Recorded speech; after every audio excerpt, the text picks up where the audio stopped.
माँ स्कंद माता।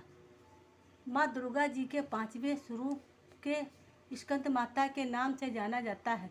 ये भगवान स्कंद कुमार कार्तिकेय नाम से जाने जाते हैं। ये प्रसिद्ध देवासुर संग्राम में देवताओं के सेनापति बने थे।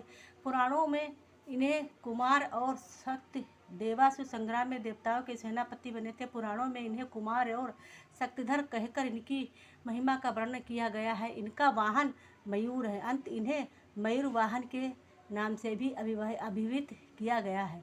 इन्हीं भगवान स्कंद की माता होने के कारण माँ दुर्गा जी के इस 5वें स्वरूप को स्कंद माता के नाम से जाना जाता है। इनकी उपासना नवरात्रि पूजा के 5वें दिन की जाती है।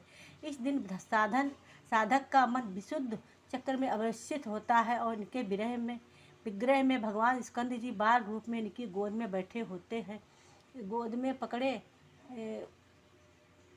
स्कंद माता रूपिणी बैठे होते हैं। स्कंद माता स्वरूपिणी देवी 4 भुजाएं हैं। ये दाहिनी तरफ ऊपर वाली भुजा में भगवान स्कंद को गोद में पकड़े हुए हैं और दाहिनी तरफ नीचे वाली भुजा जो ऊपर की ओर बैठी हुई है इसमें कमल पुष्प है। बाईं तरफ की ऊपर वाली भुजा वर मुद्रा में तथा नीचे वाली भुजा जो उसकी ओर उठी होती है उसमें भी कमल पूर्ण पुष्प ली हुई है।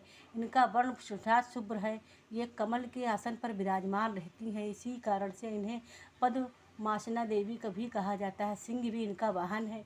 नवरात्र पूजन के 5वें दिन शास्त्रों में पुष्प का महत्व बताया गया है। इस चक्र में अवशिष्ट मन चले साधकी समस्त ब्रह्म क्रियाएं एवं चित्र वृत्तियों का लोप हो जाता है या विशुद्ध चैतन्य स्वरूप की ओर अग्रसर हो रहा होता है।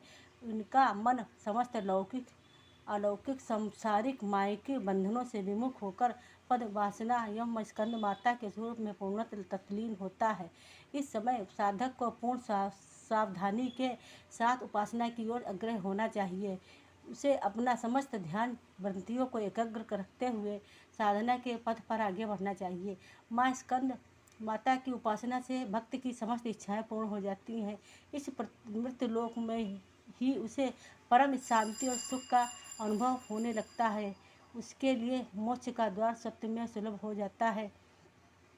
स्कंद माता की उपासना से बाल स्वरूप स्कंद भगवान की उपासना भी सत्यमेव है स्वयमेव है हो जाती है। यह विशेषता केवल इन्हीं को प्राप्त है। अतः साधक को स्कंद माता की उपासना की ओर विशेष ध्यान देना चाहिए।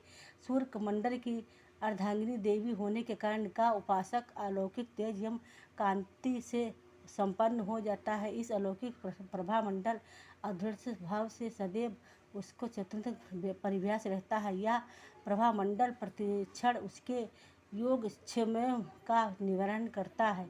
अंत में हमें एकाग्र भावना से इनको पवित्र रखकर माँ की शरण में इनको प्रत्यंत करना चाहिए और घोर भवसागर के दुखों से मुक्ति पाकर मोक्ष का मार्ग सुलभ बनाने का इससे उपाय दूसरा नहीं है। जय माँ स्कंद माता की जय।